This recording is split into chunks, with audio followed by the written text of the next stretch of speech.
He just wanted an ordinary day. A simple dish, a conversation without agenda, a breather away from the spotlight.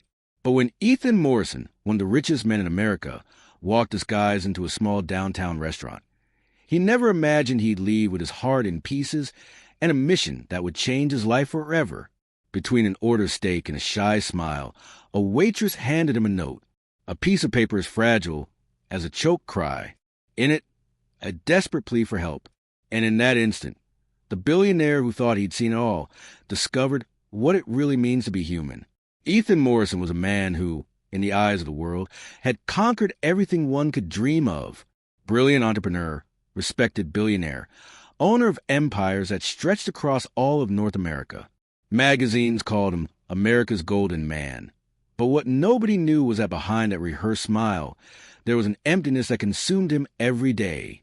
He lived surrounded by people, but felt lonelier than ever. It was a different kind of loneliness, the kind that doesn't come from the absence of company, but from the absence of truth. The luxurious dinners, the toasts with imported champagne, the fake laughter echoing in marble halls. Everything sounded like a theater in which he was both the protagonist and the prisoner. Money bought comfort, but not calm. It bought success, but not meaning. And, over time, Ethan began to feel that each figure in his bank account was a reminder of how far he had drifted from the simple boy he once was. That kid who believed that work dignified a man, who laughed at small things, who got emotional with real stories told by his father on summer nights. Now, that boy seemed to have been swallowed by the very empire he built. It was in the early hours of some random morning, one of those when silence weighs more than any noise, that Ethan realized he couldn't take it anymore. Sitting at the mahogany table, surrounded by contracts and reports, he stared at his reflection in the glass and barely recognized himself. There were deep, dark circles, marks of exhaustion, and a lost look that betrayed an exhausted soul. Then, without much planning, he made an impulsive decision, perhaps the most human of his life, to disappear for a day. Without telling anyone, he turned off his phone, took off his gold watch, and put away his expensive suit in the back of the closet. He put on a simple shirt, wore worn shoes, and grabbed the keys to a regular car from the garage, an old model he kept only out of nostalgia. As he drove through the streets of New York City, still asleep, something inside him awakened. The avenues, previously observed from bulletproof windows, now seemed to pulse with life. He breathed deeply, felt the smell of recent rain, the air mixed with the aroma of fresh bread and the distant sound of buses passing by. The city no longer seemed like a backdrop. It was real, and, for the first time in many years, Ethan felt part of it, not above it. It was as if he was about to discover that sometimes you need to lose yourself completely to find yourself again. As the sun began to rise behind the buildings, painting the sky orange, Ethan continued driving aimlessly, just following his instinct. Each corner seemed to hide a new story. Each anonymous face on the sidewalks carried an entire life of battles and dreams. He began to notice details he had previously ignored. A mother taking her son to school and smiling even with her hands full of bags. An old man selling flowers with the same enthusiasm as someone selling hope. A young musician playing guitar on the sidewalk with his eyes closed, as if each note were a prayer. All of this moved him in a way he didn't even know was possible anymore. He realized that, for years, he had lived surrounded by luxury, but completely disconnected from life. And, without really understanding why, he felt the urge to stop anywhere, eat something simple, look into someone's eyes without being treated as Mr. Morrison. He wanted to taste life without filters, the warmth of humanity that money could never buy. Little did he know that this search for simplicity would lead him to a small restaurant hidden between alleys, where a waitress with a sad look and trembling hands awaited him, and where fate would confront him with a plea for help capable of changing everything he believed about himself and about the world. After hours of driving aimlessly, Ethan finally parked the car on a narrow street in downtown New York City. The hot midday air mixed the smell of gasoline with the aroma of fresh food coming from a small corner. It was there that he saw the simple sign, with half-faded letters and a touch of nostalgia. Mary's Diner. The name sounded familiar, welcoming, almost like a silent invitation. The place had nothing luxurious about it. Wooden tables marked by time, floral curtains, walls painted in pastel tones, and an old jukebox playing a soft song. It was the kind of place that ordinary people frequented to satisfy their hunger and, while they were at it, chat with someone who called them by their name. And that was exactly what Ethan needed, anonymity with a bit of humanity. He took a deep breath before entering, as if crossing that door was the first step out of the world he had lived in for so long. And as he crossed it, he felt a different shiver. It was the smell of fresh beans, grilled meat, and warm tortillas. A smell that not only opened the appetite, but awakened memories, those of his childhood, when his mother prepared lunch with what was in the pantry, but always with love. As soon as he sat down, Ethan noticed something curious. There was a harmony in the chaos of that place. The silverware clinking, the noise of cross conversations, the sound of pans sizzling in the back of the kitchen. Everything seemed alive, authentic, sincere. He watched the people around him with the look of someone trying to decipher a secret. The couple arguing quietly, the hungry construction worker eating quickly before returning to work, the lady eating alone and smiling as if accompanied by memories. It was a portrait of real life, of those touching stories that go unnoticed by those in a hurry. And that's when Ethan realized how distant he was from all that. He, who lived in restaurants with award-winning chefs and menus in French, now felt that this simple dish had a value that no banquet could offer. Truth. The waiter handed him the menu with a shy smile and, without thinking twice, he ordered something he hadn't eaten in years. A steak with rice, beans, and salad. An ordinary order, but one that, at that moment, symbolized a reconnection. The taste of the ordinary seemed, to him, the most extraordinary of all. While waiting for his order, Ethan observed the movement with the curiosity of someone trying to understand what was behind that environment. It was then that his eyes fixed on a young woman who went in and out of the kitchen, balancing plates with her hands and visible exhaustion on her face. Her apron was clean but worn, her smile sweet but forced. Her name was Sophie, according to the name tag on her chest, and she seemed to be the type of person who carries the weight of the world without complaining. Ethan noticed that she looked around frequently, as if she feared something or someone. There was a disguised fear in every gesture, a tension that deeply disturbed him. And, no matter how much he tried to convince himself that he was only there to live a simple day, he couldn't ignore the discomfort that look conveyed. It was as if fate was preparing the ground for something bigger, an event that would definitively pull him out of the bubble he had lived in for so long. And he, without knowing it, was about to discover that, behind a gentle smile and a plate of simple food, one of the hardest and most painful truths he would ever face in his entire life could be hiding. Sophie approached Ethan's table with light, but hesitant steps, like someone stepping on glass. Her smile was delicate, almost childlike, but there was something in her eyes that betrayed an old fear, a pain that can't be disguised even with the best of smiles. She held the notepad with trembling hands, trying to hide her nervousness. "Good morning, sir. What would you like to eat?" she asked in a soft voice, avoiding looking directly at the customer. Ethan, who was used to being served by waiters trained in 5-star hotels, felt a strange tenderness as he observed that young woman. She seemed out of place in that modest environment, not because of her appearance, but because of the tired soul she carried on her shoulders. Her hair hastily tied back, her wrinkled uniform, the deep dark circles, everything about her screamed exhaustion. And yet, there was something luminous about that presence, a silent dignity that awakened immediate empathy. She was the type of person who suffered in silence, but who still found the strength to offer kindness to the world. And, without knowing why, Ethan felt the urge to talk, to discover what was behind that sad look. As she took his order, the billionaire observed every detail. The way she looked at the floor before responding, the care with which she held the pen as if it were something valuable, the quick, intense way she checked the surroundings, fearing that someone would reprimand her. There was something strange there, something that didn't fit with the simplicity of the restaurant. Sophie always seemed on alert, as if she were being watched. Ethan noticed that the other employees also behaved similarly. They spoke little, avoided eye contact, and worked like machines, without exchanging a single word with each other. The air was charged with a silent tension, almost palpable, that made his heart tighten. It was as if everyone there was afraid to breathe more deeply. And Amid that suffocating atmosphere, Sophie's shy smile stood out like a glimpse of hope. He thought about asking if everything was okay, but prudence made him stay quiet. Something inside him said that the story was deeper and darker than it appeared.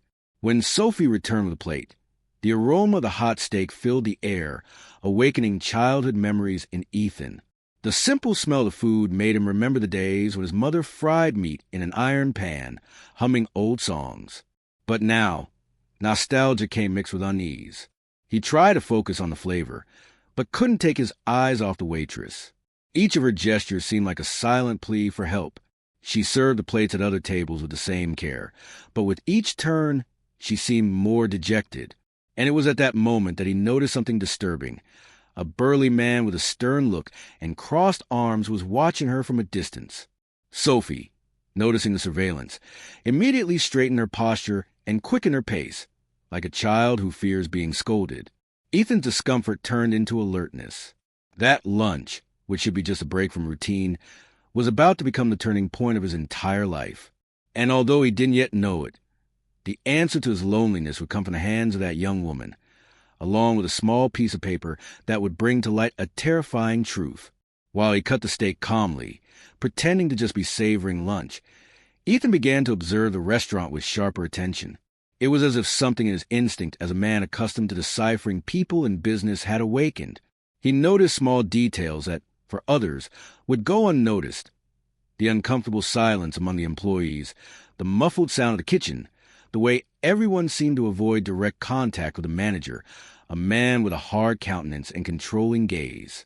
With each of his movements, the entire environment seemed to hold its breath. There was no music at that moment, no laughter, no lightness typical of a place that serves home cooking. It was a heavy air of submission and fear. Ethan, accustomed to environments of power, recognized that look in Ramirez, the kind of look from someone who believes they have the right to dominate others. And something inside him began to boil. He still didn't understand the exact reason, but he knew that situation wasn't just uncomfortable, it was wrong. And no matter how much he tried to convince himself that he was only there to live a different day, he felt that fate was about to put him to the test. The manager, a robust man with a thick mustache and a scar on his eyebrow, roamed the tables with the heavy walk of a jailer. His orders came short, harsh, without even a please. When Sophie passed by him, she lowered her head and murmured, "Yes, sir," like someone repeating a sentence. Ethan observed everything, disguising the discomfort behind a neutral expression. He realized that no employee smiled for real, not even when some customer tried to make conversation. Hands trembled, gazes averted, and the silence was only broken by the metallic sound of silverware hitting plates. It was as if the restaurant were a stage for a dark play, and everyone there, actors forced to feign normalcy. And in that scenario, Manager Ramirez was the authoritarian director, manipulating each gesture with the power of fear. Ethan remembered the stories he heard when he was young, about places where simple people were exploited in silence, trapped in inhumane work shifts. He never imagined he would see something like that there, right before his eyes. With each passing minute, Ethan's unease grew. He tried to reason, to find a logical explanation for the climate of oppression. Maybe it was just a boss who was too strict. Maybe Sophie was going through something personal. But the more he observed, the more he realized that the fear was collective. It didn't come from within the people, but from the environment. When the manager approached, everyone stopped talking, lowered their heads, and pretended to be busy. Even the cook, who had been humming softly before, went silent as soon as Ramirez entered the kitchen. Ethan, accustomed to control, influence, and command, felt something new, helplessness. He wanted to act, but didn't know how or why. He just felt he was facing something bigger than a simple meal. Then, when Sophie returned to his table to leave the check, he noticed that her hands were trembling more than before. Her gaze fled from his, and cold sweat ran down her temple. She seemed desperate to say something, but fear was stronger, and it was in that brief instant, before he could ask anything, that she discreetly dropped a small folded piece of paper next to the plate, without looking back. Time seemed to slow down when Sophie placed a check on the table. Her gesture was quick, almost imperceptible, but Ethan, attentive, noticed a detail. Next to the folded paper was another smaller piece, crumpled, hidden under the receipt. For a moment, the billionaire didn't understand what was happening. He thought it was a mistake, maybe a phone number, a reminder, but something in the waitress's expression made him change his mind. She avoided looking at him, her body tense and her gaze fixed on the floor. Sweat ran down her temple, betraying the terror of someone doing something forbidden. As soon as she handed him the change, she walked away quickly, without even thanking him or wishing him a good day. It was then that Ethan felt a chill down his spine. This wasn't normal. There was a message there, a plea that couldn't be said out loud. His fingers touched the paper, and he felt it damp, as if it had been held for a long time. By reflex, he put it in his pocket, trying not to raise suspicion. The manager, a few feet away, watched everything with crossed arms and a stern expression. Ethan took a deep breath, paid the bill, and stood up calmly, disguising his curiosity under a neutral demeanor. As he walked to the car, his heart was beating fast. He didn't know why, but he felt that little piece of paper could carry something very serious. He sat behind the wheel, closed the doors, and only then opened the note. The paper was crumpled, hastily written, with shaky but legible letters. The content turned his stomach. It was a plea for help, a short, direct, and devastating sentence. "Please help me. I'm trapped here. They took our documents and forced us to work without rest. If they find out I asked for help, they'll never see me again." Ethan read and reread those words, trying to believe he had misunderstood. But no, it was clear, painfully clear. That restaurant was a facade. Behind the smell of home cooking and the welcoming appearance, a nightmare was hidden. The real world, the one he had decided to revisit for a day, was now before him in its cruelest form. The touching stories he imagined reconnected with had transformed into something completely different, a real story of pain and slavery that demanded courage to be heard. Ethan rested his head on the steering wheel, stunned. The note trembled in his hands, and his mind seethed with thoughts. He, who had always solved everything with money, realized that now he faced something that couldn't be bought. Sophie's plea wasn't for financial help. It was for freedom, a word so simple and so forgotten by those who live surrounded by privileges. As he reflected, flashes of his own life began to emerge. Memories of his mother working in wealthy families' homes, enduring humiliations to ensure her son's livelihood. He remembered the time she came home exhausted, with injured hands, but still smiled. That woman had also been exploited by cruel employers, who treated her as invisible. And now, decades later, the story seemed to repeat itself before him, just in another form. The past and present met at a single point, in that crumpled note, written by a desperate young woman. Ethan felt his chest burn with indignation. He couldn't pretend he hadn't seen it. He couldn't pretend he was just another customer. Little did he know that the simple act of courage, opening a note, would be the first step to changing the lives of many people, including his own. Ethan remained motionless inside the car, observing the movement around the restaurant. Each gesture, each look, each noise seemed to hide something. He saw Sophie exit to the back door, carrying a box of vegetables, followed by a burly man who watched her closely, with a cold and vigilant gaze. It was impossible not to notice the fear stamped on her face, the tension in her shoulders, the care in not speaking to anyone. By instinct, Ethan grabbed his phone but hesitated. Calling the police could put her at risk. What if that note had been seen by someone? What if the message was a trap? The doubt ate at him, but deep down he knew he couldn't simply leave, so he decided to act cautiously. He drove to a nearby street, parked the car, and stayed there, watching from a distance, trying to understand what really happened in that place. Hours passed, and the more he saw, the more conviction he had that the restaurant hid an exploitation scheme. Exhausted employees came and went without smiling, without talking, just following orders. None of them seemed free to leave. The place that had seemed welcoming before now had the dark aura of a disguised prison. During that night, Ethan could barely sleep. Sophie's words echoed in his head like a calling.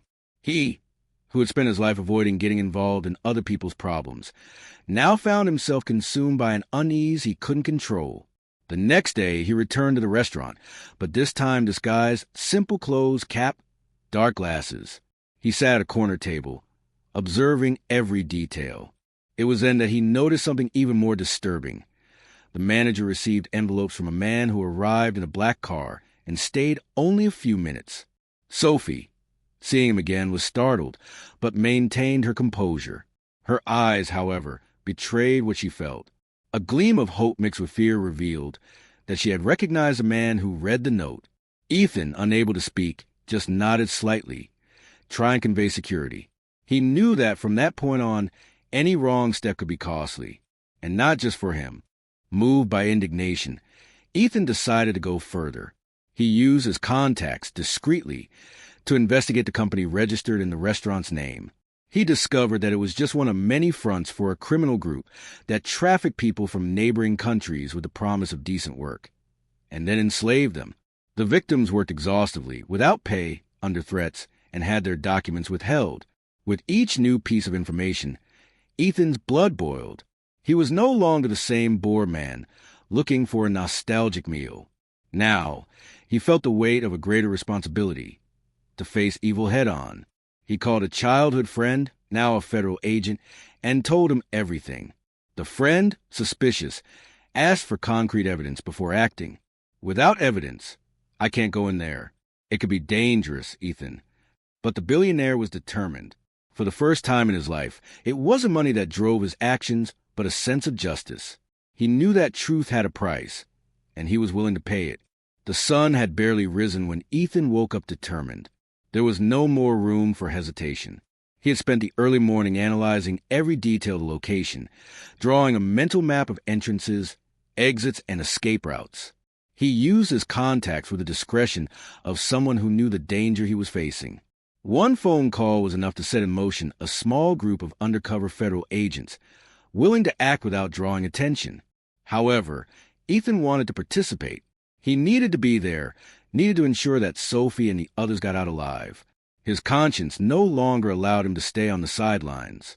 He put on dark clothes, grabbed a simple jacket, and left without telling anyone, leaving behind the comfort of the mansion and his secretary's worried look.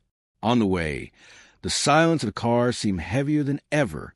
He thought about the lives that would be affected by that decision. He also thought about how he had ignored for so many years the suffering that surrounded him, believing that philanthropy was done with checks and speeches. Now he understood that true impact was born from risk, from the act of placing himself between the oppressor and the oppressed. As he approached the restaurant, he parked at a certain distance and observed. The movement was the same as always. Customers entering, hurried waiters, the manager ordering more than serving. But behind that apparent routine, Ethan knew that a hell pulsed silently, and he was about to open its doors. The agents arrived discreetly. 2 regular cars, nothing that would draw attention. One of them introduced himself to Ethan with a brief nod. He was a federal agent he had spoken with. The plan was simple but risky. They would enter as customers, while another group would position themselves at the back of the restaurant, ready to act at the first sign of danger. Ethan took a deep breath, feeling his heart race like it hadn't in a long time. When he crossed the door, the familiar smell of hot food hit him like a bitter memory. That place, which before evoked nostalgia, was now a stage of horror. He saw Sophie near the counter, serving tables with a dejected countenance, and noticed the fear in her gaze. She recognized him, but remained firm, pretending not to see him. The manager, noticing the group, seemed suspicious. He walked toward them with a forced smile and controlled voice, asking if there was a reservation. Ethan responded calmly, disguising the tension. It was at that moment that the plan began. One of the agents pretended to receive a call, left through the side, and the circle closed silently. Outside, other officers were already preparing to invade the warehouse where, according to the investigation, the victim's documents were kept locked. The clock read 10:27 when the first scream broke the atmosphere. Chaos set in within seconds. The manager tried to run, but was restrained by one of the agents. Customers, not understanding what was happening, stood up frightened, some filming with their phones. Sophie, paralyzed, watched as other employees were freed from the back, crying and embracing each other. Ethan advanced between the tables, calling her, and when he finally reached her, she broke down in tears. They were going to send me away today. "I thought I would never see daylight again," she said, between sobs, clutching the note he still kept in his pocket. The agents began to search the place, finding evidence of forgery, illegal records, and documents of dozens of missing workers. Amid the confusion, Ethan felt something he hadn't felt in years: humanity. He realized that money hadn't been able to heal him, but that gesture, that simple act of reacting, had given him back what luxury had taken: faith in people. When the manager was led away in handcuffs, he looked at Ethan and murmured something that haunted him for a long time. "You don't know who you're messing with." The threat sounded true, but Ethan didn't back down. He knew that, by exposing that scheme, he had touched something much bigger and more dangerous. Even so, he looked at Sophie and responded, with a firm and serene voice, "Now I know exactly who I'm dealing with." That night, Ethan couldn't sleep. The silence of the mansion, once a symbol of peace and power, now seemed like an echo of loneliness and regret. He walked back and forth, looking at the cold walls, the expensive paintings, the imported furniture, and everything seemed empty, meaningless. Each corner of the house reminded him of how far he had drifted from simple people, from genuine emotions, from what once made him human. The restaurant scene replayed in his mind like an old movie, impossible to pause.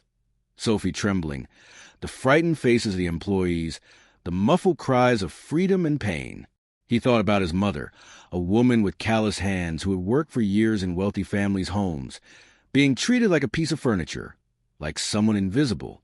He remembered the nights he saw her cry, asking God for a better chance. And it was in that whirlwind of memories that he understood that what had happened at Mary's Diner wasn't an isolated case. It was a cruel portrait of the world he himself had helped sustain with his silence. The clock read 3 a.m. when Ethan stood up determined. At that moment, he realized that Sophie's freedom had freed something inside him too, something that money had never bought. In the following days, the story made headlines. Newspapers and TV stations reported the scandal. Slave labor network discovered in New York City restaurant. But nobody knew that the man who had reported everything was Ethan Morrison, the billionaire who lived reclusive and avoided the press. He chose to maintain anonymity, not out of fear, but because he understood that true heroism doesn't need an audience. Meanwhile, Sophie and the other employees received medical and psychological care. The government offered shelter, but Ethan went further. He hired lawyers, took care of the families, ensured that each of them had a new opportunity. He spent days visiting hospitals, shelters, and social projects, immersing himself in reality he had previously ignored. For the first time, he felt truly useful. The press speculated about the mysterious benefactor who financed the victim's rehabilitation. But Ethan remained silent. Inside him, something was growing. The desire to start over, to build a legacy that wasn't measured in figures, but in transformed lives.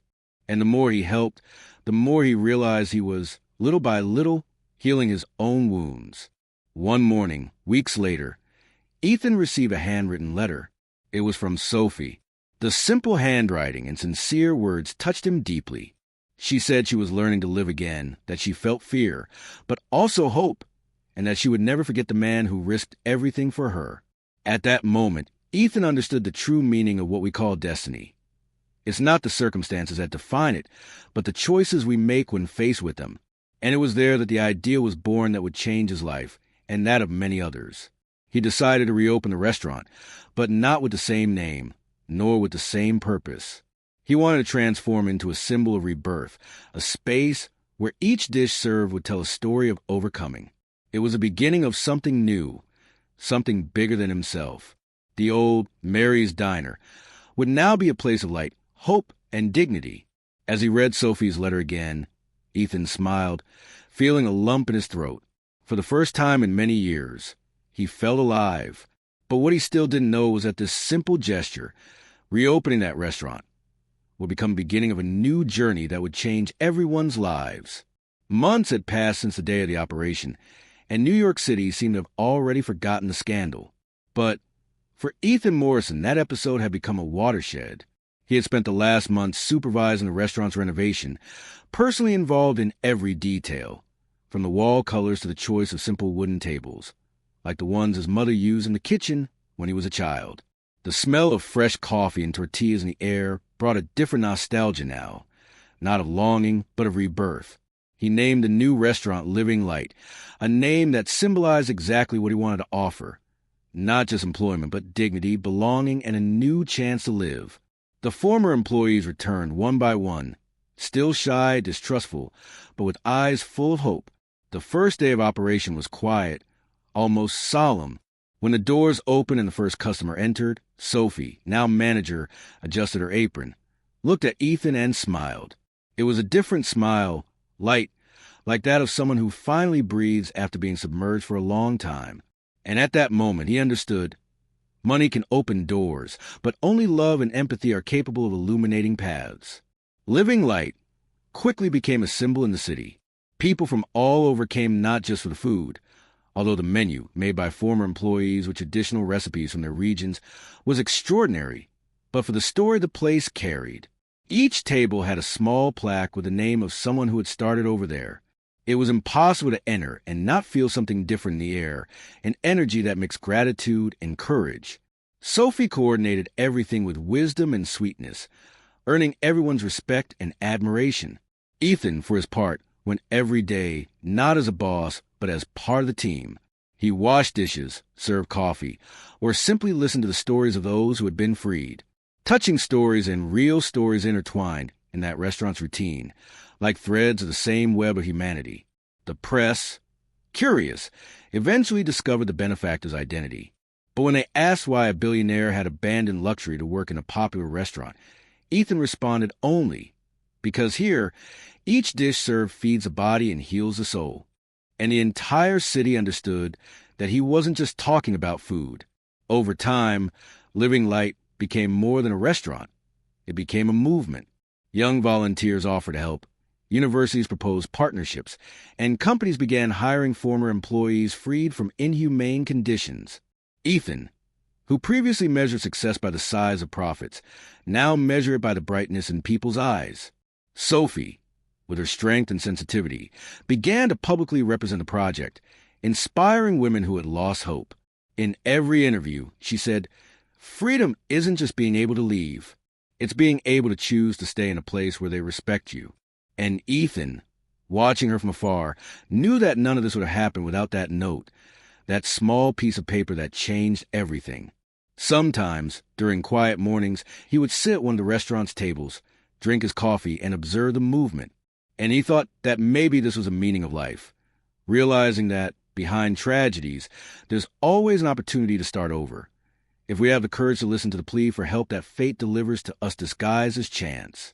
Time passed, and the name Living Light was no longer just a restaurant. It was an idea, a banner. That space, born from suffering and courage, had become a reference throughout the city.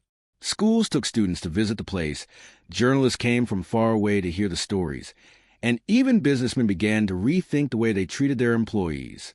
Ethan watched everything with a mixture of pride and humility. He didn't seek recognition, but he knew he had fulfilled a purpose. Still, sometimes he wondered why it had taken him so long to understand something so simple. That true wealth was never in the vaults, but in the human connections that money by itself could never buy. On a quiet afternoon, sitting at one of the restaurant's tables, watching Sophie guide the team with a sincere smile, he realized he was finally at peace. That young woman who had once handed him a desperate note now radiated strength, hope, and leadership. And he, who once thought himself powerful, learned from her the true meaning of freedom. Not the freedom to come and go, but the freedom to feel and to choose to do good, even when the world insists on looking the other way. Sophie, for her part, had flourished. Over time, she became a respected figure in the community. Many called her the neighborhood's light, and rightfully so. Her presence was a living inspiration. Under her management, Living Light expanded, opening new locations in underserved areas, offering professional training and psychological support for victims of exploitation. Ethan financed everything, but made it clear that the credit was hers and the employees who rebuilt their lives. And, although he was constantly invited to speak, he refused the spotlight. "I don't want them to listen to me. I want them to look at them," he said. One night, as the restaurant closed, Sophie approached him with an envelope in her hands. Inside was the old note, That same piece of paper she had slipped next to the check long ago. She had kept it. "I want you to keep it," she said, smiling with teary eyes, "because it was this plea for help that gave me back my life. And I think you were reborn that day, too."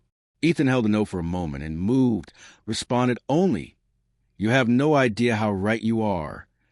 That night, upon arriving home, Ethan left the note on the nightstand and stared at it for a long time. A simple piece of paper had changed the course of so many lives, including his own. He lay down and felt something he hadn't felt in decades, gratitude, not for the money nor for success, but for the people who crossed his path and taught him that a man's value lies in how he treats others. The next day, Living Light was full again, with laughter, smells, and sounds that compose a melody of rebirth. And as the sun came to the windows and bathed the hall with its golden light, Ethan understood, at last, that true wealth isn't the things we own, but in the stories we help write. Touching stories, real stories, woven by hands that were once wounded, but now fed the world with love. And when someone asked who owned that restaurant, Sophie would respond with a serene smile. "Here, we're all owners. Because freedom can't be bought, it's conquered." And that's how a note, delivered in silence, transformed the destiny of a man, a woman, and everyone who was lucky enough to cross their path. And now let me ask you, how many times have you already passed by someone who needed help and pretended not to see? How many opportunities to make a difference have you let slip away because you thought it wasn't your problem? Ethan only understood the value of life when he realized that his fortune was worthless if it wasn't used to free, heal, and transform. The truth is that we all have a note waiting for us, a call to wake up and act. Maybe yours is in the small things, a sad look, an unspoken word, a story that still needs to be told. So if this story touched you, don't keep it just to yourself. Share it, reflect, and ask yourself, what would you do if you receive a note like that? And before you go, subscribe to the channel, turn on notifications, and keep watching touching stories like this one. Real stories that remind us that there's still light, even in the darkest places.